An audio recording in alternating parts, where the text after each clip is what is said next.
Hello, welcome once again to my channel फेवेटो।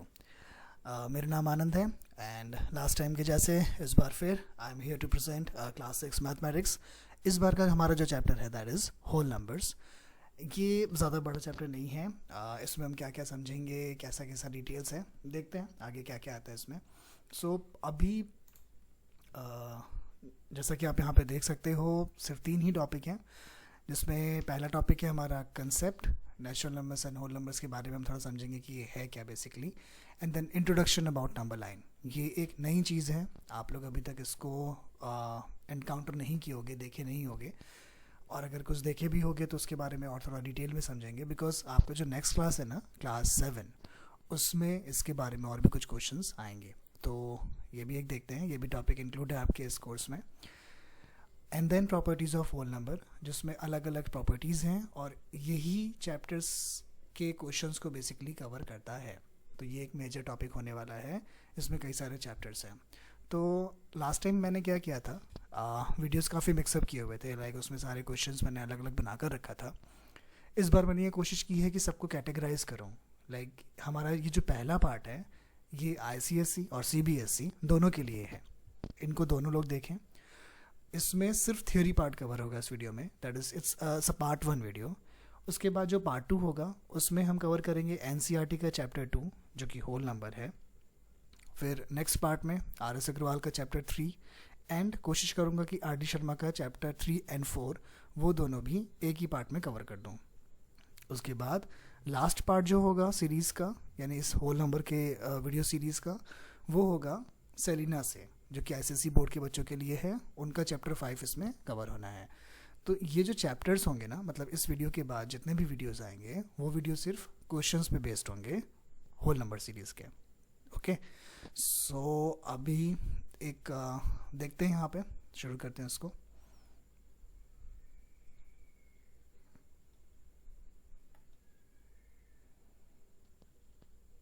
Yes, so our first topic is concept of natural numbers and whole numbers. क्या है ये natural number, whole number, क्या होता है? This nothing new guys. इसमें हम लोग पहले भी जो नंबर्स को अब तक देखे आए हैं ना, वही नेचुरल नंबर होता है, वही होल नंबर होता है। नई चीज़ जो है, या जो नया एक कॉन्सेप्ट ऐड हुआ, वो ये हुआ कि आपके पास जो भी नेचुरल नंबर्स होते हैं ना, वो स्टार्ट होते हैं 1 से। ओके, यानी कि सबसे छोटा नेचुरल नंबर आप बोल सकते हो 1 है।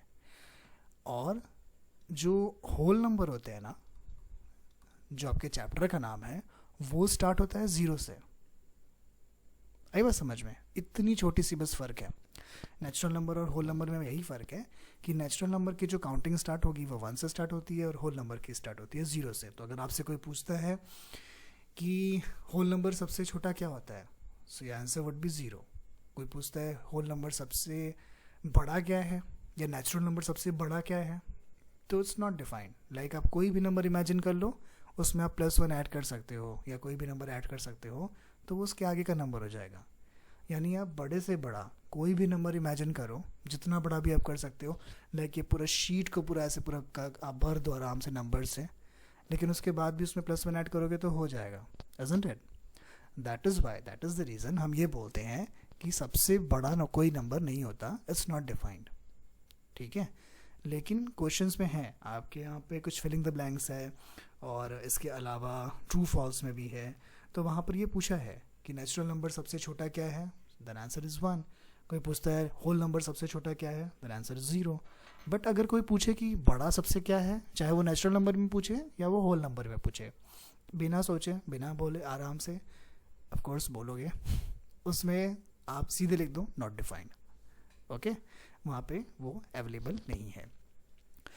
यही है कहानी सर। तो अब आपसे ये कोई पूछता है कि हमने लिखा 2 एक नंबर है, तो ये नेचुरल नंबर है या होल नंबर है? तो भाई अब आप इसको जैसे देखो, यानी इसको हम नेचुरल नंबर भी बोल सकते हैं और इसी को हम होल नंबर भी बोल सकते हैं। This nothing change in this. तो आप ऐसे कह सकते हो कि जितने भी नेचुरल नंबर होते हैं वन से स्टार्ट होता है, 1 2 3 4 5 ऐसे करके वो बढ़ता जाएगा न जाने कहाँ तक। तो उसमें से कोई भी नंबर को उठा लो, ये सारे नंबर क्या हैं, नेचुरल नंबर हैं। तो ये नेचुरल नंबर्स में से कोई भी नंबर को आप पकड़ते हो, रैंडमली पिक करते हो, तो उनको हम होल नंबर बोल सकते हैं, ऑफ कोर्स। तो हम यहाँ पे ये बोल सकते हैं कि जो भी नेचुरल नंबर होता है ना, वो होल नंबर होता है, ठीक है। फिर उसके बाद कोई पूछता है अच्छा, यानी कि जो भी नेचुरल नंबर हम लिखते हैं वो होल नंबर है। कोई भी नेचुरल नंबर को हम बोलेंगे तो वो होल नंबर भी इसको बोल सकते हैं। लेकिन सारे होल नंबर को हम नेचुरल नंबर बोल सकते हैं क्या उसी तरीके से? क्योंकि दोनों में तो कोई फ़र्क नहीं है। तो आप में से बहुत सारे लोगों को ऑलरेडी ये समझ में आ चुका होगा, let me make it clear, कि यस, दोनों सेम नहीं होते। बिकॉज होल नंबर जो शुरू होता है ना, वो ज़ीरो से शुरू होता है। तो 0 1 2 3 4, तो इसके बाद का जितना भी नंबर लेंगे, अगर वैसे हम एग्जाम्पल पकड़ते हैं, देन वी कैन से कि भाई whole number is equal to natural number, सारे होल नंबर नेचुरल नंबर के होते हैं। लेकिन भाई स्टोरी यहाँ पे ये है कि होल नंबर स्टार्ट होता है 0 से, and in that case we can not say that 0 is a natural number, because सबसे छोटा नेचुरल नंबर तो 1 होता है, काउंटिंग उसकी स्टार्ट होती है 1 से। दैट इज़ वाई सारे होल नंबर को हम नेचुरल नंबर नहीं कह सकते, बिकॉज होल नंबर में 0 भी इन्वॉल्व होता है, एंड बिकॉज ऑफ दिस 0 सारे होल नंबर नेचुरल नंबर नहीं होते, लेकिन सारे नेचुरल नंबर होल नंबर होते हैं। ठीक है, आगे समझ में?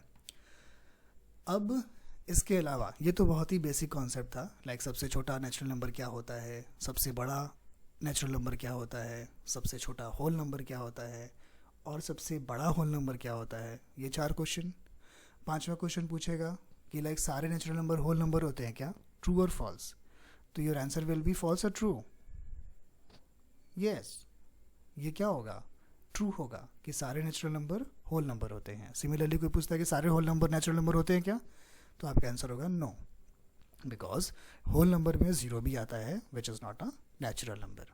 ठीक है, ये 6 ट्रू फॉल्स से क्वेश्चन भी बन सकते हैं, फिल इन द ब्लैंक्स भी बन सकता है, जैसा भी वो घुमा कर आए। अब जो नेक्स्ट है, इसमें ये बोलता है आपके यहाँ पे क्वेश्चंस में, जो टेक्स्ट बुक में भी मैंने देखा और टॉपिक्स भी हैं इसके, वो 2 टर्म आता है। एक होता है सक्सेसर और एक होता है प्रीडिसेसर। ठीक है, सक्सेसर और प्रीडिसेसर में अब कोई भी नंबर दे देता है, बोलता है कि 23 एक नंबर है, तो इसका प्रीडिसेसर क्या होगा और सक्सेसर क्या होगा। तो याद रखना, प्रीडिसेसर हमेशा यहाँ पर होगा और सक्सेसर हमेशा यहाँ पर होगा। ऐसा क्यों होगा, क्योंकि प्री मतलब क्या होता है, लाइक प्री एग्ज़ाम या समथिंग प्री, तो प्री का मतलब होता है पहले। तो 23 के पहले क्या आता है, तो आता है 22, तो 22 प्रीडिसेसर हो गया ऑफ 23। इसी तरीके से सक्सेसर, सक्सेसर मतलब उसके आगे का, तो 23 के बाद क्या होता है 24। तो अब जैसे कि मेरी कहानी है, मैं आपको पहले ही बता चुका हूँ, मैं पहले मैथ्स में बहुत वीक था, कितना डांट कितना मार खाता था तो उसके बेस पे मैं बता रहा हूँ भाई। जब हम क्वेश्चन सॉल्व करते थे ना हमारे टाइम पे, तो अक्सर मैं कंफ्यूज हो जाता था कि यार ये प्रीडिसेसर में एक ऐड करना था या एक माइनस करना था, यानी कि प्रीडिसेसर में एक पीछे जाते हैं आगे जाते हैं। तो फिर वहाँ पे मैंने अपने क्लास में भी, बाकी जो मेरे साथ बैठते थे उनमें से भी बहुत लोग बताए कि यार देख, पी और एस में पहले क्या आता है, जो ABCD होता है, ऑफकोर्स पी आता है, MNOP QRS है ना। थोड़ा सा ABCD पढ़ लेते हैं। तो इसमें पहले क्या आया, पी आया, बाद में एस आया। तो जो पहले आया वो छोटा हो गया, मतलब इसमें पहले का देखना है हमें, और एस बाद में आता है, यानी इसमें बाद का करना है। पी पहले आ गया, एस बाद में आ गया। आप जैसे भी समझ जाओ, डिक्शनरी से मीनिंग समझोगे तो वो भी समझ में आता है कि प्री मतलब पहले का है, सक्सेसर मतलब उसके एक आगे का है। ऐसे भी लॉजिकली समझना चाहोगे कि ABCD में पी पहले आता है, एस बाद में आता है, तो वैसे भी कर सकते हैं हम। आप ऐसे भी देखते हो कि पी फॉर पहले एक इलॉजिकल बात, वैसे भी समझ सकते हो। तो आपको बस समझना है कि बेसिकली हमें करना क्या है। तो वो यही है कि 23 का अगर प्रीडिसेसर पूछता है तो मतलब उसमें एक नंबर आपको माइनस कर देना है, यानी कि एक नंबर उसमें पीछे जाना है, तो वो 22 हो जाएगा। और पूछता है सक्सेसर, तो यानी कि उससे एक स्टेप आगे जाना है, यानी कि उसमें +1 कर देना है। तो आंसर क्या आ जाएगा 24। क्लियर है? आप जब क्वेश्चन में बताने जाऊंगा ना यहाँ पे, तो उसमें आपको ये दिखेगा कि प्रेडिसेसर और सक्सेसर में, जैसे मान लो लिख दिया कि 324 है, इसके नेक्स्ट 3 प्रेडिसेसर आपको लिखना होगा, next 3 I am sorry successor. तो उस केस में क्या होगा कि 324 है, तो मतलब ये 3 स्पेस ब्लैंक रहेगा, वो आपको फिलअप करना होगा, जो कि उसके जस्ट बाद का होगा। तो सक्सेसर मतलब क्या है, एक एक उसमें ऐड होता जाएगा, ठीक है ना, जस्ट आपको काउंटिंग करनी है, इट्स नॉट दैट हार्ड। यहाँ पे 324 है, तो वो 325 हो जाएगा, 326 हो जाएगा, 327 हो जाएगा, यानी कि इसमें +1 इसमें हुआ, +1 इसमें हुआ। उसके बाद नेक्स्ट इधर आया, तो उसमें क्या किया, 325 में फिर +1 किए, फिर इधर आया तो क्या किया, 327 में फिर +1 किया, है ना। तो बस इसमें क्या हो रहा है, वो +1 होता जा रहा है, दैट्स इट। यही है प्रीडिसेसर और सक्सेसर में। वो क्वेश्चन आएगा तो हम आगे देख भी लेंगे, वो और क्लियर हो जाएगा। मेन मतलब यही था, इसमें ज़्यादा समझना है ऐसा बहुत दिमाग लगाना ऐसा कुछ है नहीं, क्योंकि ज़्यादा दिमाग लगाने पर कन्फ्यूजन क्रिएट हो जाएगी। Okay, so moving to next, concept of number line. क्या होता है ये number line?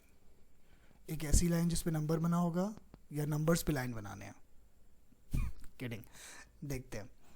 Number line basically ना, जो मैंने पहले बोला कि एक नंबर है, सॉरी एक लाइन है, उस पे हमें नंबर्स को डिपिक्ट करना होता है। लाइन क्या होता है? लाइन एक ऐसी सीधी लाइन होती है, ऐसी सीधी एक 2D फिगर होता है जिसका कोई स्टार्टिंग पॉइंट या एंड पॉइंट नहीं होता, तो इसको हम क्या बोलते हैं, लाइन। इस लाइन पे हमें नंबर्स को डिपिक्ट करते हैं जब ना, तो वो नंबर लाइन बन जाता है। कैसे? आप एक स्केल से सीधी लाइन खींचना, आप स्केल को उठाओगे तो देखोगे ध्यान से, उसमें 0 1 2 3 करके सेंटीमीटर्स बने हुए हैं। हो सकता है स्केल के नीचे मिलीमीटर्स भी बने होंगे, ऊपर आप देखोगे सेंटीमीटर्स भी बने हैं, या अलग अलग स्केल का डिज़ाइन होता है, उसमें इंच भी होता है, जैसा भी होता है, मैं आपको सेंटीमीटर के हिसाब से समझा रहा हूँ। तो वहाँ पे 0 1 2 3 4 करके होता है, जो एक नॉर्मल स्केल आता है 15 सेंटीमीटर का, जो आपके बॉक्स में फिट हो जाता है। उसमें आप देखोगे ना, तो वो 0 से स्टार्ट होता है। तो जहाँ पे 0 स्टार्ट होता है ना, वहाँ पे ऊपर ऐसे मार्क कर दो, स्केल यहाँ पे रख के लाइन खींचोगे, ऊपर मार्क कर दोगे 0, फिर बाद में उसको पूरा कर देना। फिर उसी के बाद 1 होगा, फिर 2 होगा, फिर 3 होगा। यानी कि ये जो डिस्टेंस है ना, ये स्केल से मैं इसलिए करा रहा हूँ कि डिस्टेंस जो हो वो इक्वल हो। सॉरी, यानी नंबर लाइन पे जो डिस्टेंस होता है ना, ये जो हम लाइन बना रहे हैं, वो इक्वी डिस्टेंस होता है, यानी कि सेम डिस्टेंस पे रहता है। तो ये कैसे आसानी से कैसे हो सकता है, विदाउट वेस्टिंग टाइम या स्मार्टली, ये हो सकता है स्केल से, क्योंकि स्केल पे 0 1 2 3 4 सब कुछ लिखा होता है। एंड जब आप इसको देखोगे ना, तो वहाँ पे आप ऐसे ही मार्किंग कर दो कि 0 1 2 3 4 5 6 7 8 9 10 11 मे बी मोर, ठीक है। अब आपको बोलता है कि 3 नंबर्स हैं, 3 4 एंड 9। ये अलग अलग नंबर, इनका आपस में कोई लेना देना नहीं है, लेकिन हमें इसको शो करना है नंबर लाइन पे। ऐसे मान लो पूछ लिया, तो आप क्या करना, सबसे पहला क्वेश्चन क्या लिखा है, 3 लिखा है, तो 3 किधर आ रहा है, ये है ना, बस इसी को हाईलाइट करके यहाँ पे कुछ लिख दो। फिर 4 आपको डिपिक्ट करना है, तो 4 किधर आ रहा है, यहाँ पे है, वहाँ पे कुछ और नाम लिख दो। फिर 9 है, 9 किधर है, यहाँ पर है, यहाँ पे कुछ और नाम लिख दो। बेसिकली उन नंबर्स को हाईलाइट करना है लाइंस पे। इजी है ना, सिंपल भी है। ओके, ये एक एकदम बेसिक इनिशियल स्टेज है नंबर लाइन का, कि हम किसी भी नंबर्स को, बेसिकली नेचुरल नंबर या होल नंबर को, नंबर लाइन पे कैसे दिखाते हैं, एक इंडिविजुअल नंबर को। इसमें क्या होता है, कभी कभी हमें ऐड भी करना होता है, कभी कभी हमें सब्ट्रैक्ट करना होता है, मल्टीप्लाई करना होता है, डिवीजन करना होता है, तो ये सब चीज़ भी हमें करना होता है। फॉर्चुनेटली बोल लो या ड्यू टू सम रीजंस बोल लो, अभी आपके कोर्स में ये नहीं है, लेकिन फिर भी आपको एक बेसिक आइडिया हो जाए, सिंस मैं अभी यहाँ पे बता ही दे रहा हूँ, तो एक बेसिक आइडिया हो जाए कि वो ऐड कैसे करते हैं। फॉर एग्जांपल सिर्फ ऐड ही बताता हूँ अभी, ये देखते हैं उसको। 2 + 3 है, ठीक है, तो ये इक्वल्स टू 5 होगा। इस चीज़ को हमें नंबर लाइन पे दिखाना है, या बोलना है कि फाइंड द सम ऑफ 2 + 3। इसका आंसर क्या होगा, find out this answer by using number line. चलो, तो 2 है, 2 किधर है, यहाँ पे इधर रहा। इसमें क्या करना है, +3। तो कभी लूडो खेला है ना, फोर्स खेला होगा, उसमें क्या करना होता है, 3 आता है डाइस पर, तो हम 3 स्टेप आगे करते हैं अपनी गोटी को। बिल्कुल ऐसे यहाँ पर भी करना है, हमें 3 स्टेप आगे बढ़ना है। +3 लिखा है ना, तो 2 इधर हुआ, 1, ठीक है, यहाँ पे 1 2 एंड 3। तो ये क्या हो गया, 5 जो हुआ ना, ये इसका आंसर हो गया। बेसिकली हमने 2 में क्या किया, 3 ऐड किया। कैसे ऐड किया, जंप करके, मूव फॉरवर्ड करके। ओके, तो इस तरह से प्लस करते हैं। कल को पूछता है कि माइनस करना है, वो कैसे करेंगे, ध्यान से समझना, क्योंकि बहुत इजी है, और अभी समझ लोगे तो एक काइंड ऑफ फाउंडेशन बन जाएगा, एक बेसिक बन जाएगा, तो नंबर लाइन फिर समझ में ज़्यादा आने लगेगा, बस इसलिए समझा रहा हूँ। इसी चीज़ को उल्टा करते हैं। मान लो बोलता है कि 5 में हमें 3 को माइनस करना है, तो आंसर क्या होगा, find out it's answer by using number line. ठीक है, चलो भाई, 5 हमारा किधर आ रहा है, यहाँ पर आ रहा है ना। अब हमें क्या करना है, 3 पीछे आना है। ओके, आगे नहीं जाना है, क्योंकि माइनस है, माइनस में नंबर छोटा होगा, हमें उसको कम करना है। तो भाई 1 2 3 किधर आए हम, 2 पर आए, तो 2 इसका आंसर है। आई बात समझ में। इस तरीके से हम प्लस करते हैं, इस तरीके से माइनस करते हैं, दैट इज़ द वे। अब आगे देखते हैं कि आपके क्वेश्चंस, मतलब बेसिकली आपके बुक्स में किस टाइप के क्वेश्चन बने हुए हैं, अकॉर्डिंगली फिर उसको समझा जाएगा। Okay, meanwhile moving to next topic, जो कि है आपका बुक का basically properties of whole numbers. तो भाई ये इम्पॉर्टेंट है। पहली चीज़, इस चैप्टर से एग्ज़ाम में, टेस्ट में, किसी भी तरीके से सरप्राइज टेस्ट हो गया, या कल को कोई कुछ भी ऐसा होता है जिसमें आपको आंसर्स निकालने हैं, कैलकुलेट करने हैं, सॉल्व करने हैं, तो होल नंबर्स में क्वेश्चन मेजरली इससे ही बनते हैं, प्रॉपर्टीज़ ऑफ होल नंबर से। प्रॉपर्टीज़ ऑफ होल नंबर्स आप अभी अगर समझोगे तो नेक्स्ट क्लास में इसका एक एडवांस फॉर्म आएगा, लेकिन उसका बेस सेम रहेगा। तो आपको जब मीनिंग पता होगी, थियोरीज जो बेसिकली हैं वो पता होंगे, तो चीज़ें सॉल्व हो बहुत आसानी से हो जाएंगे, समझ में बहुत अच्छे से आएगा। तो एकदम खाली दिमाग में समझना, इसको रिलैक्स होकर समझना, ध्यान से समझना, ठीक है। अभी अगर समझ में आ जाता है तो आने वाले टाइम में जितने भी क्वेश्चंस बनेंगे ना, वो आसानी से समझ में आने लगेंगे। आने वाले टाइम में मतलब नेक्स्ट क्लास में या किसी भी तरीके से, बिकॉज होल नंबर की जो प्रॉपर्टी होती है वही मोर लेस नेचुरल नंबर की भी होती है। आपके इस बुक में इंटीजर्स करके चैप्टर है, उसमें भी आपको समझ में आ जाएगा कि इधर प्रॉपर्टीज़ लग सकते हैं, बेसिकली बहुत काम आने वाला है। ठीक है, तो शुरू करते हैं, देखते हैं क्या है।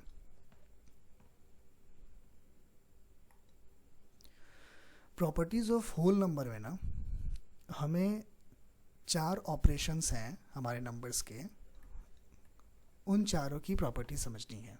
पहला ऑपरेशन हम क्या करते हैं नंबर्स के साथ, उनका एडिशन करते हैं, फिर सब्ट्रैक्शन करते हैं, मल्टीप्लिकेशन भी करते हैं, एंड डिवीजन करते हैं। सो बेसिकली यही 4 ऑपरेशन है, इजंट इट। तो इन्हीं के बेस पे हमारे अलग अलग डिफरेंट प्रॉपर्टीज़ है। आओ देखते हैं क्या है ये।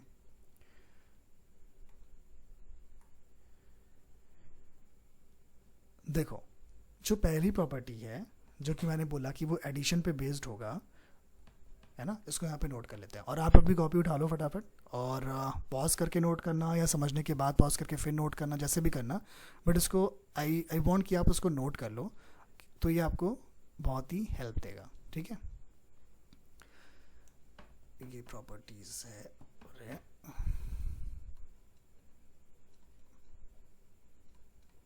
Properties of addition. ओके, सो इसमें जो सबसे पहला प्रॉपर्टी आता है ना यहाँ पे होल नंबर के हिसाब से, तो उसको हम बोलते हैं क्लोजर प्रॉपर्टी। नोट कर लो इसको, क्लोजर क्लोजर प्रॉपर्टी। अभी हम जो भी चीज़ डिस्कस कर रहे हैं वो होल नंबर का डिस्कस कर रहे हैं, ठीक है, तो इस चीज़ का ध्यान रखना। सो प्रॉपर्टीज़ ऑफ होल नंबर के अंदर जो सब कैटेगरी है वो है प्रॉपर्टीज़ ऑफ एडिशन। उसके अंदर जो सब कैटेगरी है वो पहला बोलता है क्लोजर प्रॉपर्टी। क्या होता है क्लोजर प्रॉपर्टी? क्लोजर प्रॉपर्टी हमें ये कहता है कि अगर कोई भी दो नंबर हैं, कोई भी दो होल नंबर हैं, ठीक है, 2 + 3, उसको ऐड करने पर जो हमारा आंसर आता है ना वो भी होल नंबर आता है। बस और कुछ नहीं कह रहा। इसी पे आपका फिल इन द ब्लैंक्स बना के दे देगा, ट्रू फॉल्स बना के दे देगा, बेसिकली एक मार्क्स से कैरी करेगा। आप यहाँ पर देखो 2 क्या है, मैंने बोला होल नंबर समझ रहे हैं तो नेचुरल नंबर वाला भी दिमाग थोड़ा नहीं लगाएंगे हम यहाँ पर। 2 अभी क्या है, एक होल नंबर है, बोल सकते हैं इसको। 3 क्या है, एक होल नंबर है। तो उसका जो रिजल्ट आया हमने ऐड किया यहाँ पर, है ना, तो ऐड करने पर जो रिजल्ट आया 5, ये क्या है, ये भी एक होल नंबर है।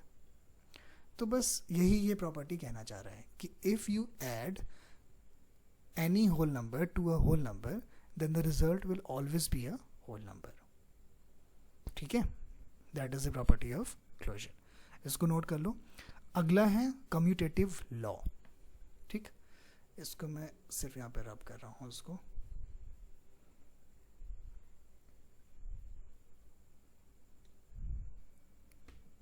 कम्यूटेटिव लॉ क्या बोलता है, पहले लिख लेते हैं।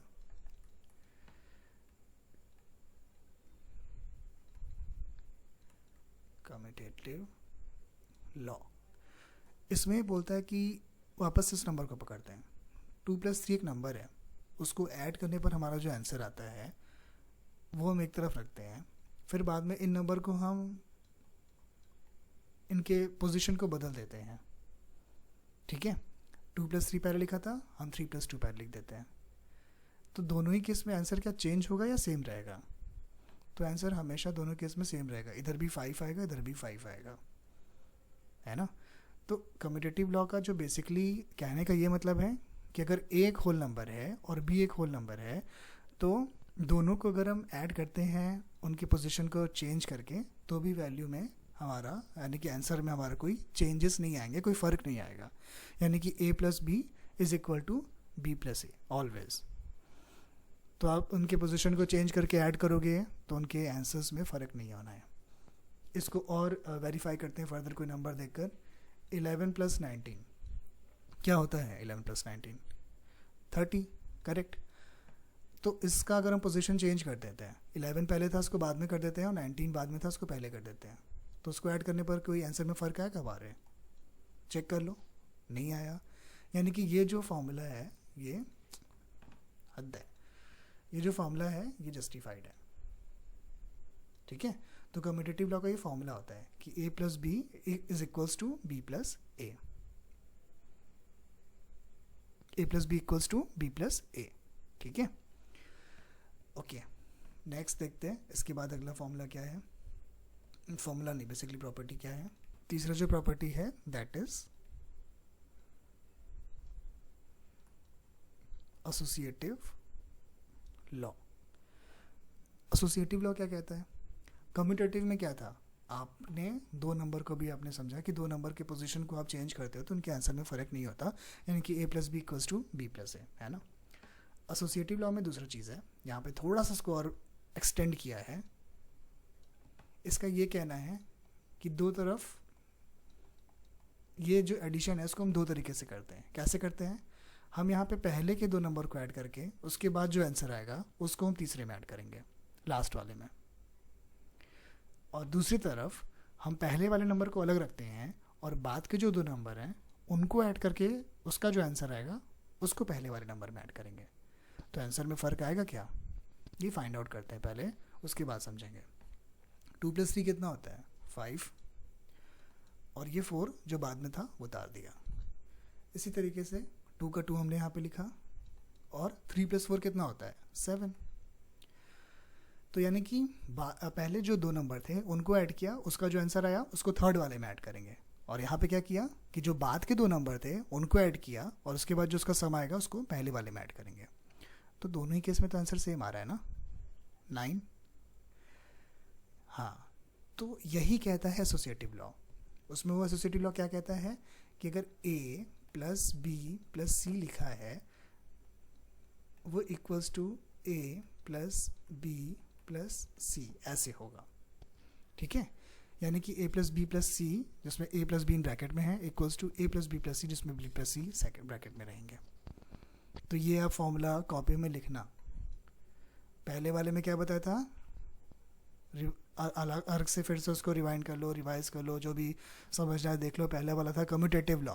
कम्यूटेटिव लॉ जो क्या बोलता है, कम्यूटेटिव लॉ में क्या होता है, a plus B equals to B plus A. उसके पहले क्या था, क्लोजर लॉ, क्लोजर प्रॉपर्टी। क्या बोलता है वो कि किसी भी दो होल नंबर को आप ऐड करोगे तो उसका आंसर हमेशा होल नंबर ही आएगा। अभी हम क्या पढ़े, एसोसिएटिव लॉ। इसमें क्या बोल रहा है, a plus B plus C अगर हम करते हैं, उसमें पहले के दो नंबर को हम आपस में ऐड करके फिर तीसरे वाले में उसका आंसर को ऐड करेंगे, या हम बाद के दो नंबर को ऐड करके उसको पहले वाले में ऐड करेंगे, दोनों केस में आंसर सेम होगा, ठीक है।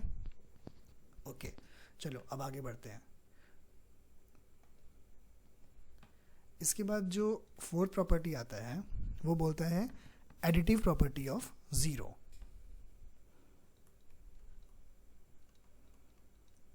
एडिटिव प्रॉपर्टी ऑफ जीरो क्या होता है ये, इसमें ये बोलता है कि कोई भी होल नंबर है उसमें अगर आप जीरो को ऐड करोगे तो वही नंबर वापस आएगा। यानी कोई भी बड़ा से बड़ा आप नंबर इमेजिन कर लो, से 39652 प्लस ज़ीरो, तो आंसर वही आएगा 39652। यहाँ वाला 9 बीमार हो गया बेचारा। Okay, so 39652 plus zero is always equals to 39652। क्यों? क्योंकि हम उसमें प्लस ज़ीरो किए हैं। तो इस प्रॉपर्टी का ये कहना है कि अगर आप कोई भी होल नंबर में ज़ीरो को ऐड करोगे तो वो सेम नंबर ही आएगा, ठीक है। इसको कहीं कहीं पर एडिटिव आइडेंटिटी भी कहते हैं। ये भी नाम आप चाहो तो अलग से लिख सकते हो। ये इसका घर का नाम है, इसके मम्मी पापा रखे हैं, और ये इसके स्कूल का नाम है, ठीक है। सो एडिटिव प्रॉपर्टी ऑफ जीरो में बेसिकली यही फॉर्मूला है। इसको आप बॉक्स कर लो, इसको आप हाईलाइट कर लो कि a plus zero equals to a, that is the law. Fine, चलो ठीक है। तो आप अब हेडिंग चेंज कर लो, वहाँ पे जहाँ पे एडिशन नोट करे थे अब हम एक अलग से टॉपिक उसको बना लो, हेडिंग बना लो। अब हम सब्ट्रैक्शन नोट करेंगे, ओके। तो उसमें जो पहला प्रॉपर्टी आता है वो क्या होता है, वो होता है again closure law. Closure law subtraction में वेरीफाई एप्लीकेबल नहीं होता। क्यों? आप इसका मतलब समझी गए हो कि दो आप होल नंबर हैं, उनको ऐड करते थे तो उधर क्या आता था, होल नंबर ही आता था। लेकिन ये सब्ट्रैक्शन में ऐसा नहीं होता। क्यों नहीं होता, देखते हैं। 4 और 2 दो होल नंबर है, एग्री, इनको माइनस करते हैं, आंसर आता है whole number. Totally fine, totally correct. इसको रिप्लेस कर दो, 2 में 4 माइनस करो, माइनस होगा क्या? नहीं होगा ना, क्योंकि 2 छोटा है और 4 बड़ा है। तो वो इसका आंसर जो भी आएगा, इसका आंसर लॉजिकली -2 आएगा। ये -2 क्या होता है इसके बारे में भी आप समझोगे या सुनोगे बाद में। लेकिन इसका ये जो आंसर है, ये जो भी आंसर आया है, ये जो भी चीज़ है, ये होल नंबर नहीं है, ठीक है। तो अब कोई भी प्रॉपर्टी बनती है, कोई भी लॉ बनता है, कोई भी हम थियोरी निकालते हैं मैथ्स की, तो वो सारे नंबर्स के लिए सेम होना चाहिए ना। सारे केसेस में, सारे एग्जांपल्स में सेम होना चाहिए। यहाँ पर वो सेम नहीं आया, एंड दैट इज़ वाई जो भी मैथमेटिशियंस थे हमारे, उन्होंने ये बोला कि closure law is not applicable in the case of subtraction. Okay, I बस समझ में। इसी तरीके से अब अगला देख लेते हैं। दूसरा प्रॉपर्टी क्या था, कम्यूटेटिव, करेक्ट। कम्यूटेटिव लॉ जो है ना, इस केस में वो भी एप्लीकेबल नहीं है।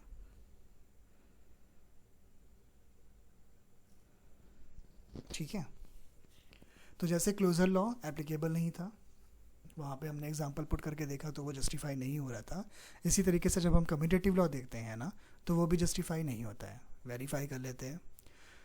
एडिशन के केस में बोलता था कि a plus B equals to b plus A होता है। तो क्या a minus B equals to b minus A होगा क्या? क्योंकि हम सब्ट्रैक्शन का प्रॉपर्टी पढ़ रहे हैं तो यहाँ पे माइनस है तो वो कंसिडर करेंगे।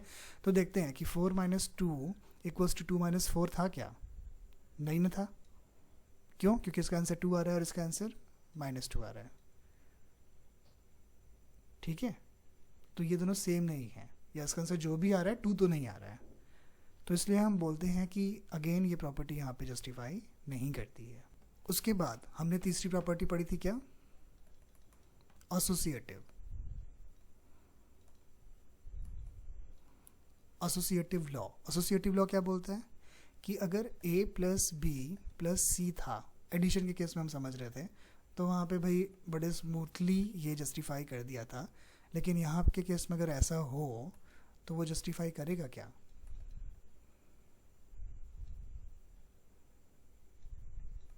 ये है ना, ये मेन है, तो ये जस्टिफाई करेगा क्या? तो आंसर होगा नहीं। कैसे? देख लो, 3 2 1 एक नंबर इधर लिखा हुआ है और यहाँ पे हमने 3 2 और 1 एक नंबर इधर लिख दिया। ठीक, अब हम क्या कर रहे हैं, इसको पहले माइनस कर रहे हैं और यहाँ पे इसको पहले माइनस कर रहे हैं। यही बोल रहा है ना कि a माइनस बी को पहले माइनस करो, जो भी आंसर आए उसको c से माइनस करो। और इधर क्या बोल रहा है कि पहले b माइनस सी को सॉल्व कर लो, उसके बाद जो आंसर आए उसको a में माइनस करो। Isn't it? Let's do it. 3 minus 2 क्या आता है? 1 1 माइनस 1 यहाँ पे हो गया, और इधर क्या हुआ? 3 का 3 हो गया, -2 माइनस 1 क्या होता है? 1। तो भाई इधर आंसर आया हमारा 0, तो इधर भी 0 आना चाहिए था, लेकिन क्या आ रहा है? 2। तो ये भी एप्लीकेबल नहीं है। ठीक, तो तीनों प्रॉपर्टी यहाँ पे कट गई। आगे देखते हैं। अब हमारा लास्ट प्रॉपर्टी क्या बचा था? हाँ, एडिटिव प्रॉपर्टी ऑफ 0। तो उसको उसी के बेस पे समझते हैं कि सब्ट्रैक्शन में वो एप्लीकेबल होता है क्या। एडिटिव प्रॉपर्टी ऑफ 0 ये कहता था कि आप a में, यानी कोई भी होल नंबर में अगर आप 0 ऐड करोगे तो सेम आएगा, a ही आएगा। मतलब 2 में 0 ऐड करो तो 2 आएगा, 5000 में 0 ऐड करो तो 5000 आएगा, ऐसा करके। तो इसमें भी यही चीज़ है कि आप किसी भी नंबर में 0 को माइनस करोगे, this time minus, this time we are subtracting. तो if you subtract 0 from any number, तो वहाँ पे उसका आंसर वही सेम एनी नंबर आएगा। ठीक है, तो ये वाली प्रॉपर्टी यहाँ पे एप्लीकेबल होती है। लेकिन उसमें क्या ध्यान रखना है कि a में आप 0 ऐड करते हो, 0 माइनस करते हो तो a ही आता है। वहाँ पर a में 0 ऐड करते थे तो a ही आता था, या आप 0 में a को ऐड करो तो भी a ही आएगा। यानी कि 0 इधर रखो या इधर रखो, दोनों केस में आंसर a ही आना है। ये बात था, यही कहता है आपका एडिटिव आइडेंटिटी ऑफ 0 या एडिटिव प्रॉपर्टी ऑफ 0। वो यही कहता था बेसिकली कि आप किसी भी नंबर में 0 को ऐड करोगे तो सेम नंबर आएगा। वो 0 में किसी नंबर को ऐड करो या किसी नंबर में 0 को ऐड करो, दोनों केस में आंसर a ही आएगा। लेकिन यहाँ पे आपको 0 को ही माइनस करना है। अगर आप 0 से किसी नंबर को माइनस करोगे तो फिर वो सेम नंबर नहीं आएगा। ये वाला एप्लीकेबिलिटी यहाँ पर नहीं बैठती है। ठीक है, यानी कि आप 2 में 0 माइनस करो तो आंसर 2 आएगा, ओके। लेकिन 0 में 2 को माइनस करो तो आंसर 2 आए, दैट इज नॉट ओके। ठीक, समझ में आ गया? छोटा सा फ़र्क यही है बस कि मान लो अगर वहाँ पे कुछ और नंबर होता, यानी कि एडिटिव का केस होता, तो हम कह सकते थे कि हम 2 में 0 ऐड करेंगे या 0 में 2 को ऐड करेंगे, दोनों ही केस में आंसर 2 ही आएगा। लेकिन यहाँ पे माइनस के केस में एप्लीकेबल नहीं है। तो माइनस के केस में सिर्फ ये वाला फंडा एप्लीकेबल है कि आप a में किसी 0 को किसी भी नंबर से आप माइनस करो तो सेम आंसर आएगा। लेकिन किसी भी नंबर 0 को किसी भी नंबर से माइनस करो, लाइक उल्टा बोल दिया मैं, कि अगर 0 में से किसी नंबर को माइनस करोगे तो वो सेम नंबर आए, ये ऐसा नहीं होता। ठीक है, और वो रीज़न भी है उसका। छोटा सा कोई भी एग्जांपल पुट करके देख लो, वहाँ पे क्लियर हो जाएगा। Okay, so we have covered addition और सब्ट्रैक्शन। मूविंग टू नेक्स्ट, जो कि क्या है? मल्टीप्लिकेशन। तो मैं थोड़ा सा स्पॉइलर ये दे रहा हूँ कि एडिशन और मल्टीप्लिकेशन दोनों लगभग लगभग सेम होते हैं, मतलब दोनों की प्रॉपर्टी लगभग लगभग लाइक हर केसेस में वो जस्टिफाइड होते हैं एडिशन और सब्ट्रैक्शन में, लेकिन एडिशन और मल्टीप्लिकेशन में, सॉरी माय मिस्टेक, लेकिन सब्ट्रैक्शन में और डिवीजन में सारी प्रॉपर्टीज एप्लीकेबल नहीं होते। दिस इज स्पॉइलर, ठीक है। अब इसको समझना है कैसे कैसे है, इसलिए ये बता दिया अभी मैंने, ये एडवांस में ये बता दिया ताकि वो जो 4 प्रॉपर्टी मेन होती है ना, एक तो हो गया क्लोजर, दूसरा हो गया क्लोजर प्रॉपर्टी, दूसरा हो गया आपका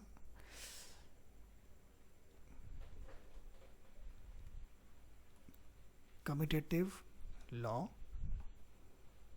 तीसरा पे आता है करेक्ट एसोसिएटिव लॉ, फिर एक प्रॉपर्टी उसमें थी एडिशन में कि एडिटिव प्रॉपर्टी ऑफ ज़ीरो, यहाँ पे मल्टीप्लिकेटिव प्रॉपर्टी ऑफ ज़ीरो हो जाएगा, मल्टीप्लिकेटिव प्रॉपर्टी ऑफ ज़ीरो, ठीक है। इसमें एक और प्रॉपर्टी है, उसकी एंट्री बाद में होगी, ओके। तो वी आर डिस्कसिंग मल्टीप्लिकेटिव या मल्टीप्लिकेशन, उनकी प्रॉपर्टी हम डिस्कस कर रहे हैं। यहाँ पर क्लोजर प्रॉपर्टी वापस रिकॉल करते हैं एडिशन का, मैं बार बार एडिशन इसलिए रिकॉल कर रहा हूँ क्योंकि उसको एक बेस मैंने बना रखा है, उससे क्या होगा कि सारा कुछ मैं लिंक कर सकता हूँ। तो यहाँ पे एडिशन के केस में क्या होता था कि बोलता था कि किसी भी आप 2 होल नंबर को ऐड करोगे तो उसका जो आंसर आएगा वो भी होल नंबर आएगा। सेम आपका मल्टीप्लिकेशन के केस में भी होता है, यानी कि आप 3 में 5 को मल्टीप्लाई करोगे तो आंसर 15 आएगा, तो ये भी होल नंबर है। इसका मल्टीप्लाई आप कर रहे हो एक होल नंबर से और उसका जो आंसर आ रहा है वो भी एक होल नंबर आ रहा है, ठीक है। तो क्लोजर प्रॉपर्टी में यही होगा कि 2 नंबर का जब हम मल्टीप्लिकेशन करते हैं तो वो होल नंबर का जो मल्टीप्लिकेशन करते हैं तो आंसर होल नंबर ही आना है, ठीक है। इसको लिखेंगे कैसे, बुक में दिया होगा, मैं बोल भी दे रहा हूँ कि if we multiply a whole number with any other whole number, then the result that is come, that is product of the both the number is always a whole number, okay। किताबी language में बोलूँ तो मेरे पास है screen पर कि if a and b are whole numbers then a multiplied by b is also a whole number, clear. तो आगे बढ़ो, तो यानी कि जस्टिफाई कर गया, ठीक है। नेक्स्ट है कम्यूटेटिव लॉ। कम्यूटेटिव लॉ क्या बोलता है, कम्यूटेटिव लॉ का कहना है कि अगर हम a में b का मल्टीप्लाई करें फिर बाद में इसके पोजीशन को रिवर्स कर दें, यानी कि b में a का मल्टीप्लाई करें, तो हमारा आंसर सेम होगा, ठीक है। यानी कि कम्यूटेटिव लॉ भी मल्टीप्लिकेशन के केस में जस्टिफाइड है। कभी भी कम्यूटेटिव वर्ड लिख जाए तो समझ जाना यही होगा, अगर वो मल्टीप्लिकेटिव का होगा तो यहाँ पे मल्टीप्लाई कर देना, एडिशन का होगा तो यहाँ पर प्लस कर देना, बट होगा सेम। कम्यूटेटिव मतलब 2 वाला, एसोसिएटिव मतलब 3 वाला, ठीक है। 3 वाला कैसे, ये मैं वैसे ही बता रहा हूँ जैसे मैंने बचपन में याद किया था कि भाई समझना है अपने को। तो क्लोजर में सेम कहता है कि आप कोई भी 2 होल नंबर का मल्टीप्लाई करो तो आंसर जो होगा वो मल्टीप्लिकेशन होल नंबर ही होगा। इसी तरीके से कम्यूटेटिव में बोलता है कि आप a इंटू बी करो फिर उसके पोजीशन को रिवर्स कर दो, यानी कि b इंटू ए आप करो तो उसका जो आंसर आएगा वो डिफर होगा नहीं, वो सेम होगा। ये प्रॉपर्टी कहता है। जैसे हम यहाँ पे 4 इंटू 3 करते हैं, position reversed, 3 into 4, what's the answer, what's the product? Yes, 12 in both the cases. So this property is also applicable here with. Next one is associative law. Associative law ये है, इसको नोट कर लो copy में, books में भी दिया होगा, अच्छे से फेयर अप कर लोगे ना। I would say definitely I would say कि आप इस पर्टिकुलर वीडियो का जितना भी मेरा सीरीज़ बनता है, आगे भी चैप्टर्स आएंगे उसको भी मैं एक्सप्लेन करता जाऊँगा। एक सेपरेट नोटबुक रखो, उसमें क्या होगा, मेरे तरीके से पढ़ाई गई चीज़ें मैंने जो इस तरीके से एक्सप्लेन किया है, जो क्वेश्चंस बताए हैं ना, वो क्वेश्चंस भी एग्जाम पॉइंट ऑफ व्यू से सारे इंपॉर्टेंट हैं। तो इस वीडियो में तो हालांकि मैक्सिमम क्वेश्चन मैंने कवर किया है, बट डेफिनेटली कल को ये जाता है, आप मुझे डेफिनेटली मेल कर सकते हो कि मुझे कुछ इंपॉर्टेंट क्वेश्चंस भी समझना है जो कि एग्ज़ाम पॉइंट ऑफ व्यू से हैं, तो मैं टेस्ट सीरीज़ के जैसे क्वेश्चंस भी बनाता रहता हूँ, तो वो आपको मेल कर दूँगा, आप उसको समझना, कभी भी मेल करो। आप ये 1 साल बाद वीडियो हो सकता है देख रहे हो सकता है 3 साल बाद देख रहे हो, आप मुझे मेल करना, मेरे पास वो चीज़ें बनी हुई हैं, मैं आपको फॉरवर्ड कर दूँगा। ओके, तो एसोसिएटिव में यही चीज़ बोलता है कि like A into B into C है, तो आप पहले ए इंटू बी कर रहे हो, और यहाँ पर ए इंटू बी इंटू सी है, आप पहले बी इंटू सी कर रहे हो, तो पोजीशन चेंज करने पर आंसर में फ़र्क नहीं होगा। एसोसिएटिव लॉ भी एप्लीकेबल है मल्टीप्लिकेशन के केस में। Practical example of course, 4 into 2 into 3, ठीक है, और 4 इंटू 2 इंटू 3, तो पहले आप ये करो, उसके बाद आप ये करो, check the answer. 4 into 2, 4 2s are 8 into 3, यहाँ पे 4 इंटू 2 3s are 6, दोनों केस में आंसर क्या आया 24, because 8 3s are 24 and 4 6s are 24। समझ में आ गया, गेटिंग मी? तो ये बस वही कहना है कि एसोसिएटिव लॉ के केस में ये एप्लीकेबल है, कम्यूटेटिव में ये एप्लीकेबल है। अब मैं किताबी लैंग्वेज में ना समझा के अगर एक आसान लैंग्वेज में बोलूँ तो याद रखना, कम्यूटेटिव हमेशा 2 वाला होता है, यानी ए इंटू बी उसमें रहते हैं, या ए प्लस बी रहता है। एसोसिएटिव 3 का रहता है, यानी ए बी सी उसमें तीनों रहते हैं, ठीक है। सो ए इंटू बी इंटू सी, ए इंटू बी इंटू सी, प्लस रहेगा तो प्लस लगा देना, मल्टीप्लाई है तो मल्टीप्लाई लगा देना, एकदम simple. Okay, multiplicative property of zero. Multiplicative property of zero में मैं अगर आपके बुक में देखूँ ना, अच्छा है multiplicative of property of zero के अलावा भी प्रॉपर्टी होती है, पहले इसको तो समझ लें।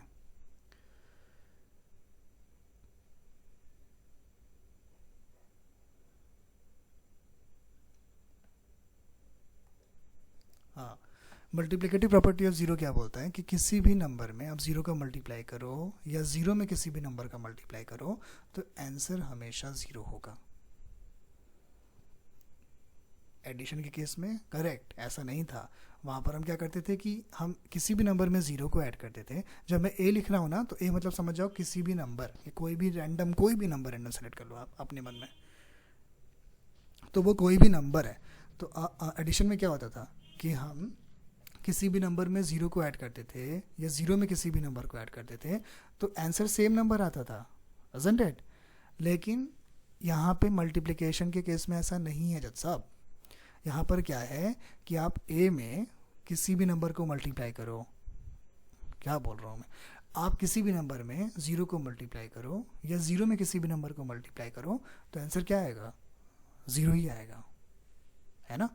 तो ये प्रॉपर्टी बोलता है मल्टीप्लिकेटिव प्रॉपर्टी ऑफ ज़ीरो। इसके अलावा जिसकी एंट्री आने वाली थी वो थोड़े से लेट है, उसके पहले एक और है जिसमें कहता है मल्टीप्लिकेटिव प्रॉपर्टी ऑफ 1। मल्टीप्लिकेटिव, आपके दिमाग में खिचड़ी अब तक पक चुकी होगी, अच्छी बात है, पकनी चाहिए।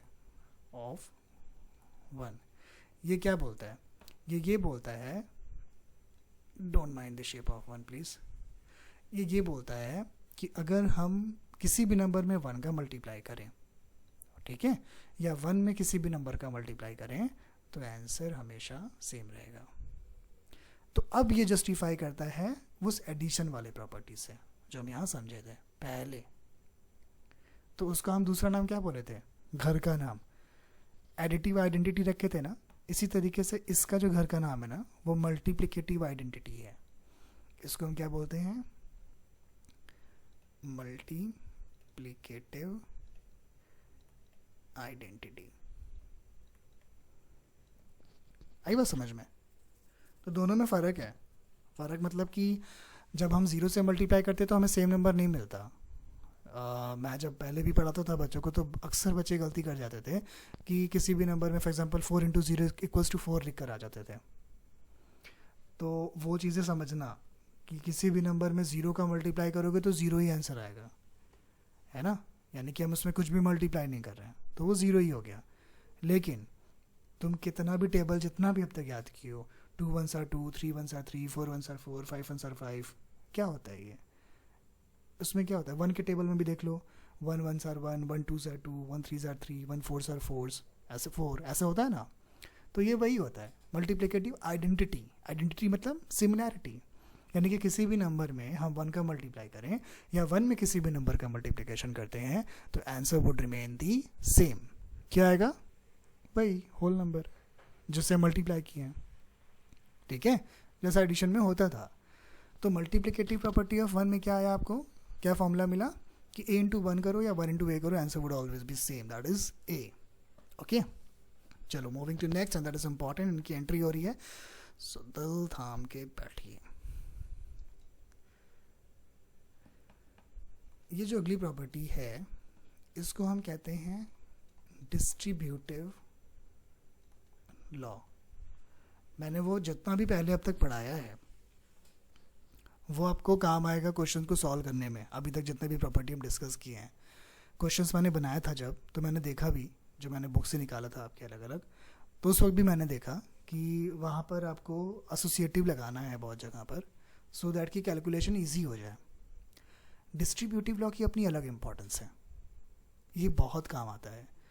जनरल मल्टीप्लिकेशन में भी काम आता है. कल को आप जब कभी कोई कम्पिटिटिव एग्ज़ाम की तैयारी करोगे ना, वहाँ पर भी हमें क्वेश्चन को ना जल्दी जल्दी सॉल्व करना होता है, बहुत जल्दी, समय काफ़ी कम होता है. तो ये डिस्ट्रीब्यूटिव लॉ कहीं ना कहीं वहाँ पे बहुत इंपॉर्टेंट और बड़ा रोल प्ले करता है.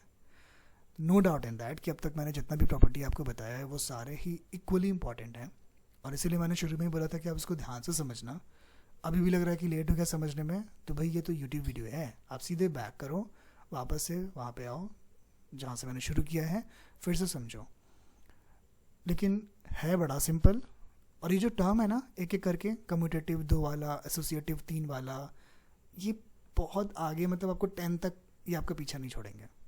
ये जो नाम है पर्टिकुलर, चैप्टर्स चेंज होते जाएंगे. At present we are discussing about the whole number, may be in the next class और in even after the next class आप वहाँ पे कुछ और चीज़ समझ रहे होगे, कुछ भी समझ सकते हो. That could B rational number, that could B integers, different names in mathematics, but the term would remain the same throughout the classes.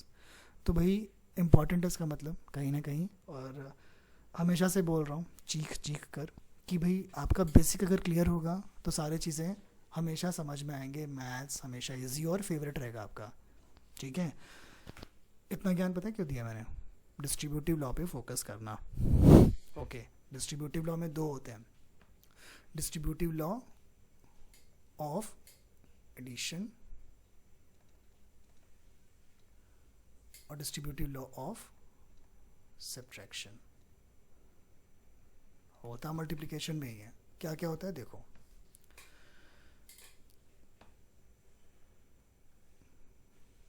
Distributive law of addition में ये कहता है कि a into B plus C है, तो उसको हम a into B plus a into C लिख सकते हैं. क्या किया है मैंने यहाँ पर? ध्यान से समझना. a इंटू, ये प्लस है, ठीक है, माइनस या इंटू नहीं है, ये प्लस है. तो हमने पहले क्या किया? a इंटू बी किया, यानी कि इसका मल्टीप्लाई एक बार जो ब्रैकेट में है उसके पहले वाले नंबर से कर दिया. a इंटू बी हो गया. उसके बाद ब्रैकेट में अगला नंबर क्या बचा? c. तो इसका नंबर बाद में इससे भी किया, यानी कि इस नंबर का मल्टीप्लाई दोनों से करना है. एक बार इससे करना है, एक बार इससे करना है, और बीच में जो सिंबल रहेगा उसको कंसिडर करना है. ठीक है, तो a इंटू बी यहाँ पे लिख दिया, फिर प्लस था तो यहाँ पे प्लस लिख दिया, फिर a इंटू सी कर दिया. अब इसको सॉल्व करके देखते हैं. फॉर एग्जाम्पल हमसे पूछा जाता है कि 498 में आप 999 का मल्टीप्लिकेशन करिए. 999 का नहीं, बेसिकली 1001 का. तो करना थोड़ा मुश्किल है. फिर वो वैसे मैं ऐसे बनाऊँ एंड देन फिर ये लिख के मल्टीप्लाई करूँ, फिर ऐड करूँ ना, समझ रहे ना? This is maths. ये मुश्किल है, ये थोड़ा है, टाइम लगेगा, लेकिन let's make it easy. Distributive law के हिसाब से हम इसको इस पार्ट में बांट देते हैं. कैसे बांटेंगे और इसी को क्यों बांटेंगे वो भी जान लेता हूँ. इसको ये करेंगे, और ऐसा हमने इसलिए किया क्योंकि जब हम प्रैक्टिकल क्वेश्चन सॉल्व करते हैं ना ये वाला प्रॉपर्टी लगाकर, तो उसी नंबर को टारगेट करते हैं जो 100, 1000, 10,000 इन सब के सबसे ज़्यादा करीब होता है। तो 100 में, 1000 में, 10,000 में सबसे ज़्यादा करीब ये था 1001, है ना। तो हमने इसको ब्रेक कर दिया। कैसे ब्रेक किया? 1000 प्लस 1, यानी कि 1000 से वो कितना अलग है? 1 अलग है। ठीक है, एकदम ईजी तरीके से समझो कि जो 100, 1000, 10,000 के सबसे करीब था उसमें से हमने 100, 1000, 10,000 जो अभी क्या है यहाँ पे 1000 है ना, तो 1000 हमने अलग से लिख दिया। अब कितना अलग से फ़र्क आ रहा है? 1001 है, यानी उसमें एक का फ़र्क और आ रहा है, तो एक हमने यहाँ पे अलग से लिख दिया। अब प्रॉपर्टी क्या बोलता है कि हम एक बार इसका मल्टीप्लाई इससे कर सकते हैं, फिर बीच में जो सिंबल होगा वो डाल देंगे, फिर एक बार इसका मल्टीप्लाई इससे करेंगे। ठीक है, तो करके देखते हैं।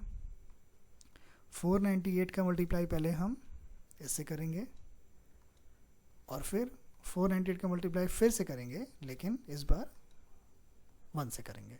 ठीक है, तो अगर इसको A, इसको B, इसको C बोलते हैं, तो ये A इंटू बी हो गया प्लस ये A इंटू सी हो गया। तो इसका मल्टीप्लिकेशन ईजी हो गया। कैसे? 498 इंटू 1000 ईजी है कि 498 लिखो और उसके बाद 1000 में जितने ज़ीरो हैं वो लगा दो यहाँ पर, प्लस 498 कर दो। तो क्योंकि 498 इंटू 1 498, मल्टीप्लिकेटिव आइडेंटिटी। यस, इन दोनों को ऐड किया तो आंसर आ गया 498, 498 तुरंत हो गया। हमें वो मेहनत, वो कैरी ओवर एंड ऑल वो सब नहीं करना पड़ा। लेकिन लगता ये किसके साथ है? जनरली जो 100, 1000, 10,000 इन सब के करीब होते हैं, क्योंकि हमें फिर यहाँ पे वो चीज़ ईजी पड़ कर देता, मतलब उनके कैलकुलेशन ईजी पड़ जाते हैं यहाँ पे इस वाले पोजीशन पे। ठीक है, तो अब वापस से आते हैं फॉर्मूला पे। ये तो एक प्रैक्टिकल क्वेश्चन था जो मैंने एग्जांपल देके समझाया, लेकिन अभी बहुत सारे जब क्वेश्चंस आएंगे ना तो हम समझेंगे उस चीज़ को। तो यहाँ पर basically distributive law of addition में क्या होता है कि A into B plus C अगर लिखा होता है तो हम A इंटू बी एक बार करेंगे और दूसरी बार A इंटू सी भी कर सकते हैं।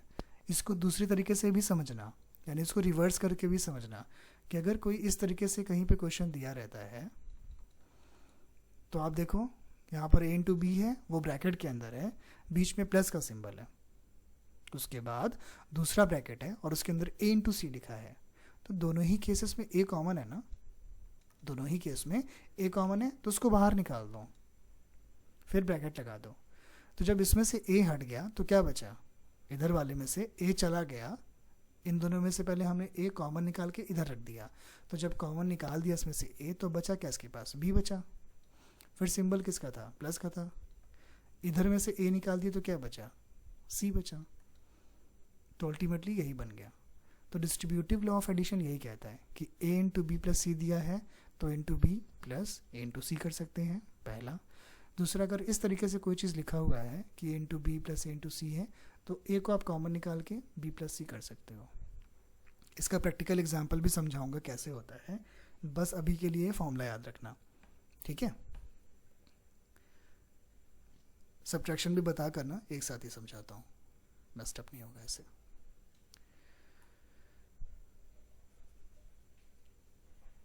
वो दोनों नोट कर लिया ना, वरना बैक करके एक बार फिर से नोट कर लेना। दोनों केस था, दोनों जो फॉर्मूला था वो डिस्ट्रीब्यूटिव लॉ ऑफ एडिशन था। सब्ट्रैक्शन के केस में भी सेम ही होता है, बट अपने जहाँ पे वो प्लस लगाया था ना बेटा, वहाँ पे प्लस के जगह पे क्या हो जाएगा? आप माइनस लगा दो। A into B minus C equals to A into B हो जाएगा और फिर माइनस इधर आ गया and then A into C हो गया। फिर सेम चीज़ है, उसका उल्टा कर लो कि A into B minus A into C कहीं पर दिया हुआ है, तो उसका जो आंसर हो जाएगा वो A कॉमन निकाल दिया, सॉरी कॉमन निकाल दिया हमने से, दोनों ब्रैकेट में से A कॉमन निकाल दिया और इधर लिख दिया, और उसके बाद इस ब्रैकेट में से A निकला तो बचा B, फिर माइनस है दे दो माइनस, इस ब्रैकेट से A निकला बचा C। तो ये दो फॉर्मूला अपने बन गए डिस्ट्रीब्यूटिव लॉ ऑफ एडिशन के और सब्ट्रैक्शन के। एज ए प्रॉमिस्ड इस पे क्वेश्चन भी कर लेते हैं, बनता है यार। डिस्ट्रीब्यूटिव का तो समझ गए थे, पहला वाला एडिशन वाला, जिसमें मैंने 1001 को 498 से मल्टीप्लाई करते वक्त स्प्लिट कर दिया था, है ना। ये क्वेश्चन जो था, तो उसमें हमने क्या किया था, 498 को 1000 प्लस 1 कर दिया था। दूसरा एग्जांपल देख लो कि अगर मान लो लिखा रहता है कि हमें एक तरफ से मल्टीप्लाई करना है 532, ठीक है, इनटू इधर आ गया अपना क्या, सपोज 998 प्लस 532 इंटू 2। तो अभी क्या करना पड़ेगा, दो बार मल्टीप्लाई करना पड़ेगा। 532 को एक बार 998 से मल्टीप्लाई करना पड़ेगा, जो आंसर आएगा उसमें 532 इंटू 2 से मल्टीप्लाई करके जो आंसर आएगा उसको जोड़ोगे। मुश्किल है ना यार, टाइम भी लगेगा, बहुत मतलब कॉम्प्लिकेटेड हो जाएगा, बट हो जाएगा, मैथ्स में नथिंग इज इम्पॉसिबल। तो अब इसको ट्राई करते हैं।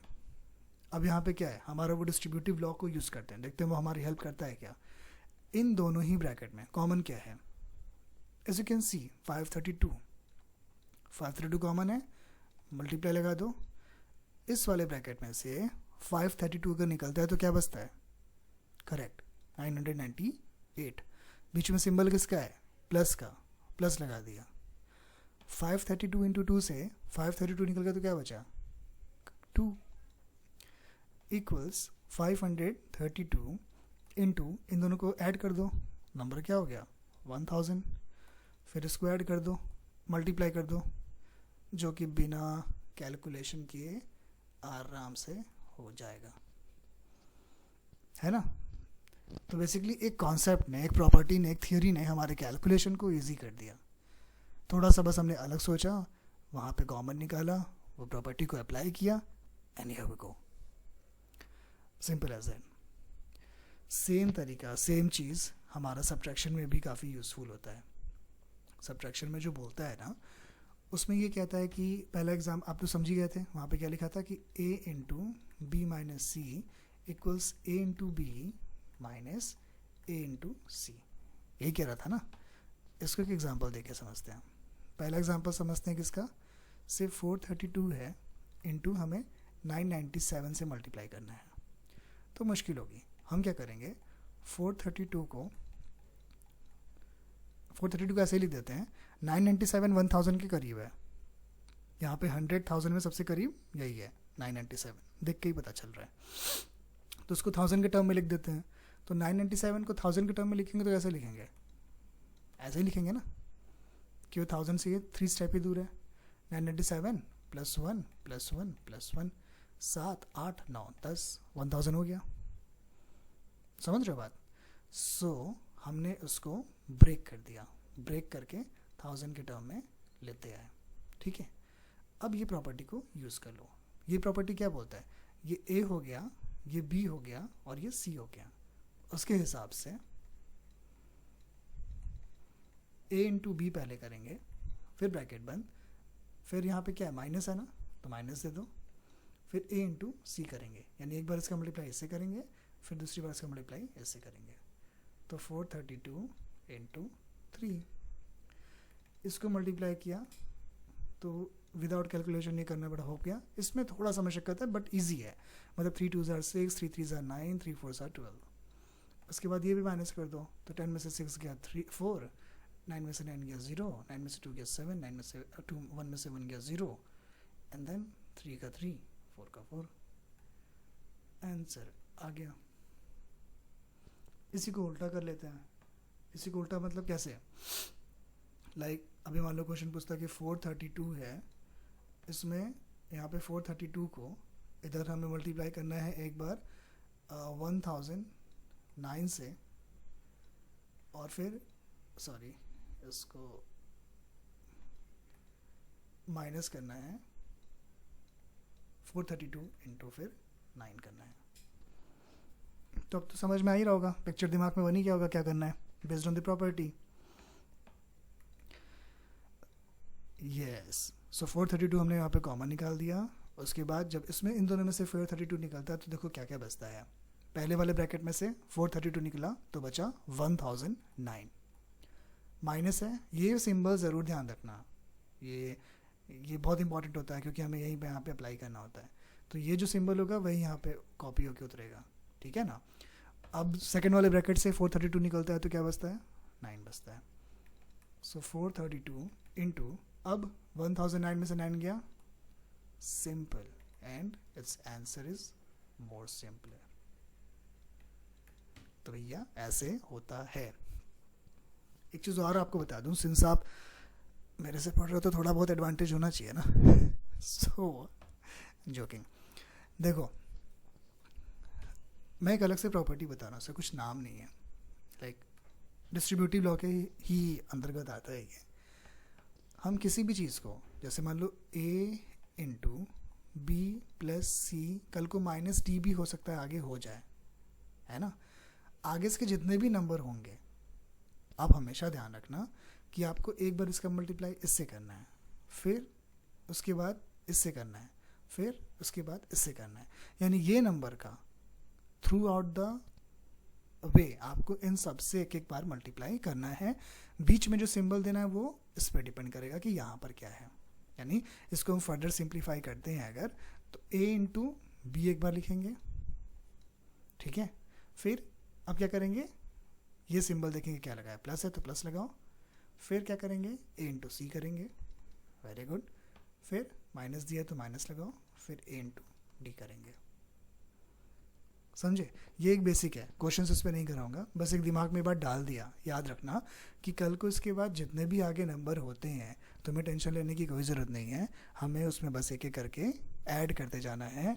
ये सिंबल को फॉलो करना है और ये ध्यान रखना है कि ये जो बाहर वाला नंबर है वो अंदर सबसे मल्टीप्लाई एक एक बार हो जाए, दैट्स इट, ठीक है।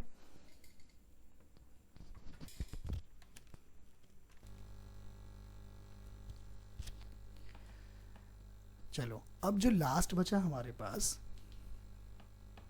वो बचा प्रॉपर्टीज ऑफ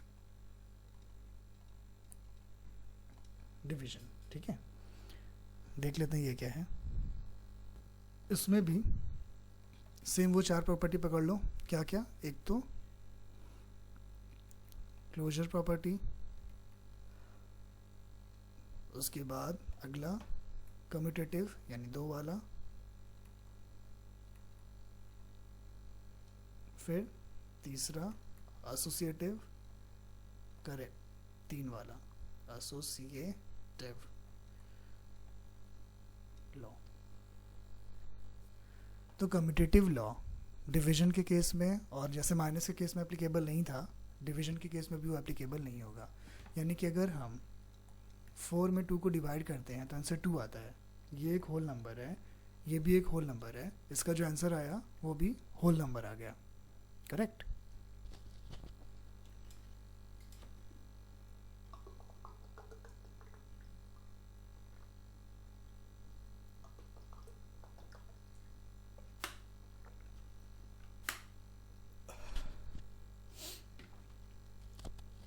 लेकिन हर बार ऐसा हो ये ज़रूरी नहीं है।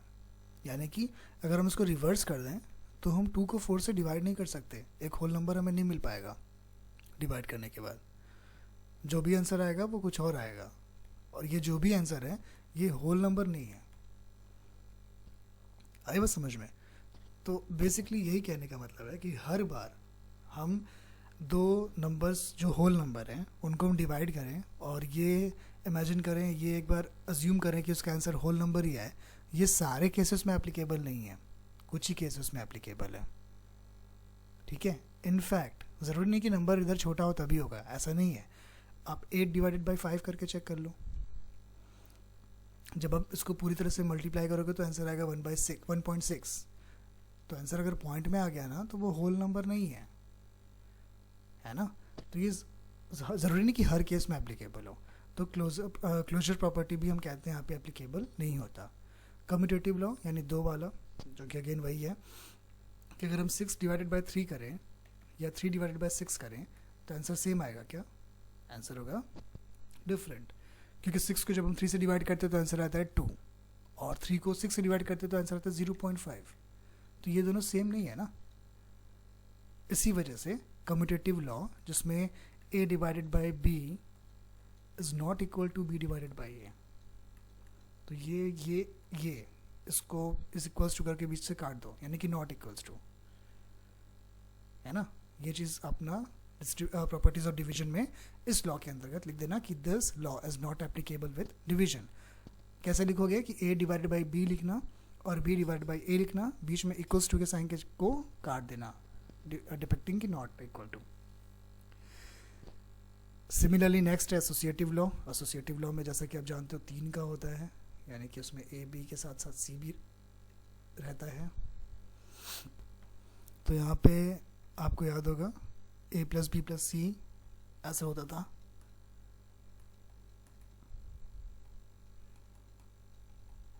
और यहाँ पे बाद के 2 नंबर को लेते थे, यहाँ पहले के 2 नंबर को लेते थे। तो ये चीज़ हम देखते हैं कि डिवीजन के केस में एप्लीकेबल है क्या, तो अगेन वो एप्लीकेबल नहीं है ना। यहाँ पे फिर से डिवाइड लिख दो और सी लिख दो, इधर डिवाइड करके ये लिख दिया हमने। तो यहाँ के केस में भी हम बोलेंगे कि ये इक्वल्स नहीं होता, दोनों केस में वो एप्लीकेबल नहीं है। वो कैसे, वो चेक कर। यहाँ पर हम लिखते हैं कि 8 डिवाइडेड बाय 4 डिवाइडेड बाय 2,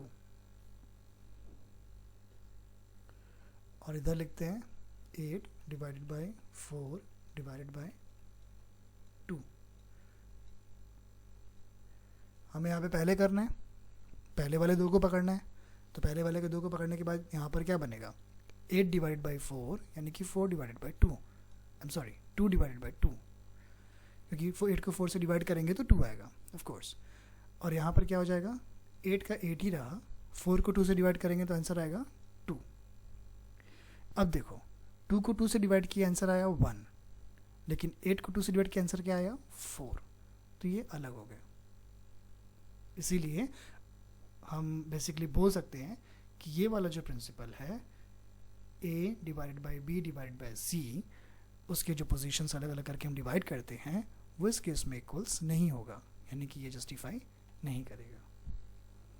समझ के बाद ये है इसका फंडा एसोसिएटिव लॉ का। इसमें क्वेश्चंस भी बनेंगे, ट्रू फॉल्स भी आएगा, वो उस वक्त भी हम उसको टेक केयर करेंगे। इसका बेसिकली कहने का यही है कि क्लोजर प्रॉपर्टी हो, चाहे वो कम्यूटेटिव लॉ हो, चाहे वो एसोसिएटिव लॉ हो, वो एप्लीकेबल नहीं होता। आई बात समझ में। सेम चीज़ एक इसके अलावा भी डिवीजन में, इसके अलावा भी एक और चीज़ होता है, इसमें ये बोलता है कि आप 0 में किसी भी रैंडम नंबर को डिवाइड अगर करते हो तो आंसर 0 ही आता है। कोई भी नंबर आप इमेजिन कर सकते हो, that could be any whole number, ठीक है। लेकिन कोई भी होल नंबर में, चाहे वो 1 ही क्यों ना हो, उसमें अगर आप 0 को डिवाइड करोगे ना, यानी कि बाद में अगर 0 आ गया तो जो आंसर होगा वो नॉट डिफाइंड होगा। आप कैलकुलेटर में भी करके देखना, आपके घर में कैलकुलेटर पड़ा होगा, नहीं होगा तो मोबाइल में तो डेफिनेटली होगा। वहाँ पे ओपन करना, फिर 4 को ना 0 से डिवाइड करना, ठीक है, यानी 4 लिखना, फिर डिवाइड का सिंबल होगा उसको प्रेस करना, फिर 0 को हिट करना, देखना आंसर क्या आता है। वहाँ पे एरर बताएगा या लिख देगा नॉट डिफाइंड समथिंग, ऐसे ही कुछ लिखेगा, क्योंकि हम किसी भी नंबर में 0 को डिवाइड नहीं कर सकते। लेकिन जब हम 0 को किसी नंबर से डिवाइड करते हैं तो आंसर हमेशा 0 आता है। ये प्रॉपर्टीज़ ऑफ डिवीजन बोलता है। इसके अलावा डिवीजन का जो बेसिक है ना, उसमें एक चीज़ और था, मैंने बुक में देखा था कि वहाँ पे उससे भी रिलेटेड आपके कुछ क्वेश्चंस बने हुए हैं। वो क्या है वो देख लो। आप इसके पहले वाला कुछ चैप्टर पढ़े होगे तो उसमें आप समझोगे, मेरे मुंह से सुना होगा आपने, कि जब भी हम कोई नंबर को डिवाइड करते हैं ना, जैसे हमने 4 को बेसिकली 8 को 4 से डिवाइड किया तो आंसर आता है 2, उसमें 8 से कट गया यानी 0 आ गया। तो ना यार, इसमें सबके अलग अलग अपने नाम होते हैं। क्या नाम होता है? यहाँ पर जो 8 है ना, उसको हम कहते हैं डिविडेंड, ठीक है। ये जो 4 है ना, जिस नंबर से हम डिवाइड कर रहे होते हैं, इसको हम कहते हैं डिविज़र। ऊपर जो 2 आया वो हो गया क्वोशिएंट। सबका अपना नाम है। नीचे जो 0 भी बचता है ना, उसका भी अपना नाम है, वो होता है रिमाइंडर। तो ये जो चारों नाम है ना, इसको यूज़ करके एक फॉर्मूला बना है। फॉर्मूला क्या बना है कि अगर हमें कभी भी डिविडेंड को लाना है तो उसके लिए फॉर्मूला है कि आप डिवीजन में क्वेश्चन को मल्टीप्लाई कर दो और जो आंसर आए उसमें रिमाइंडर को ऐड कर दो। ये फॉर्मूला इंपॉर्टेंट है, ठीक है गाइस, उसको नोट कर लो यहाँ पे, क्योंकि इसमें कुछ क्वेश्चंस बनेंगे भी, आपके एक्सरसाइज में है, मैंने देखा है, मुझे याद है, अभी भी ध्यान है कि कुछ क्वेश्चंस मैंने इसके बेस पे बनाया हुआ था वहाँ पे, वो आगे की वीडियो में आएगा, डेफिनेटली आएगा फॉर श्योर। तो अब इसका एक एग्जांपल भी देख लेते हैं, वापस इसी पे अप्लाई करते हैं कि हमें 8 लाना है, तो कैसे 8 आएगा? डिविजन क्या था? 4 था ना, क्वेश्चन क्या आया था? 2, रिमाइंडर क्या था? 0। तो इसको सॉल्व करो, पहले 4 इंटू 2 करोगे तो 8 आएगा, उसमें 0 को ऐड कर दो तो क्या आएगा? 8 आ जाएगा ना। एक और एग्जांपल देखते हैं, अभी पूरी तरह से इसको सेटिस्फाइड हो जाते हैं हम लोग, कैसा है भी या हमारे साथ धोखा हो रहा है। चलो अब हम यहाँ पे 0 नहीं रखेंगे, हम यहाँ पे रख देंगे 10 और उसको करेंगे 4 से डिवाइड, तो कितने टाइम्स में जाएगा? 4 1s are 4, 4 2s are 2, 4 3s are 12, 12 ज़्यादा हो गया तो वापस 2 बार में जाएगा, 4 2s are 8, माइनस किए, आंसर आया 2। तो जैसा कि हम जानते हैं ये है डिविडेंड, ये है डिविजर, ये है क्वोशिएंट, ये है रिमाइंडर। तो डिविजर क्या होता है? यहाँ पर क्या है? 4 है, क्वोशिएंट क्या है? 2 है, और रिमाइंडर क्या आया? 2 आ गया। तो 4 इंटू 2 क्या होता है? 8 प्लस 2 यानी 10, और ये 10 क्या है? डिविडेंड, यानी अंदर रखा हुआ है। समझ गए?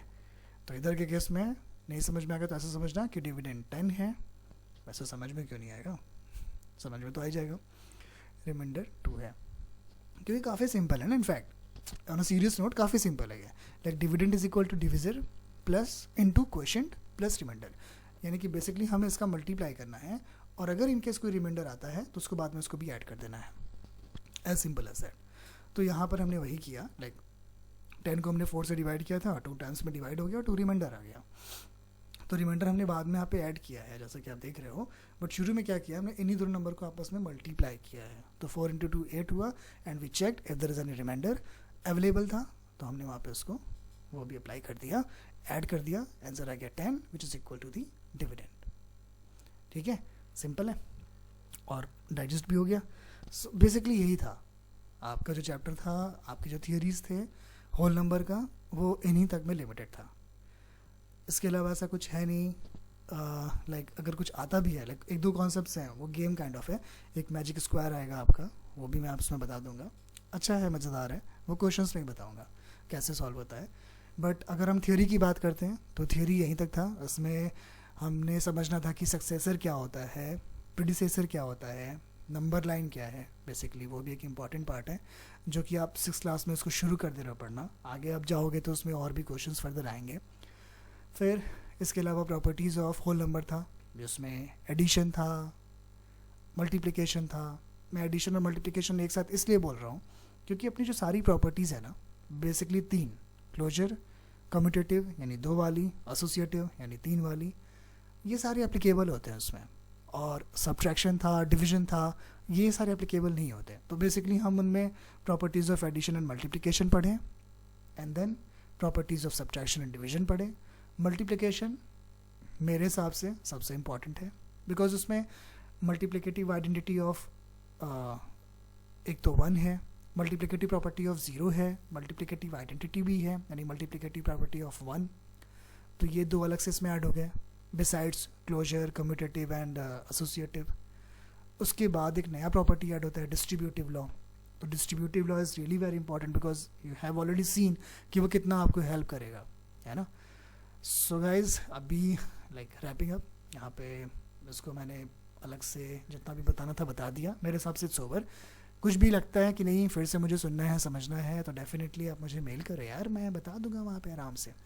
और वहाँ पे लाइक कभी लगता है कि मुझे फ़ोन पे भी बात करनी है तो I share the phone number, but in email only, because you know due to obvious reasons, भाई हम सबको अलग अलग मेल डालें वो ज़्यादा बेटर है, बट हमें किसी को कुछ बोलना है तो वो बहुत मुश्किल है हमारे लिए, बिकॉज मेरे पास कोई ऐसा प्लेटफॉर्म नहीं है।